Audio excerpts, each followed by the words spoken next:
مرحبا يا رفقات، كيفكن؟ ايش اخباركن؟ ان شاء الله بخير. طبعا اليوم رح انزل، هو اول فيديو هذا يعني، معلش. المهم انه اليوم انا عم نزل فيديو في اليوتيوب. طبعا اشو هو الفيديو؟ الفيديو هاي بس تعريف عنه، انه لا حدا يجي ينكد في التعليقات. لا حدا يجي ينكد في التعليقات انه والله انت عم تقلد،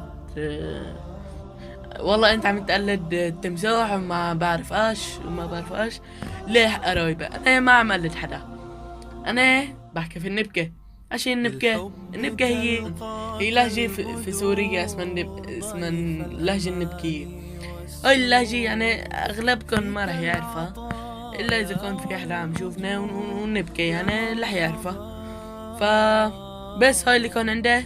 طبعا لا تنسوا تشتركوا لي، اتمنى يكون عجبكم المقطع، يعني لا تنسوا اللايك، يعني لا تنسوا اللايك والاشتراك، ومع السلامة.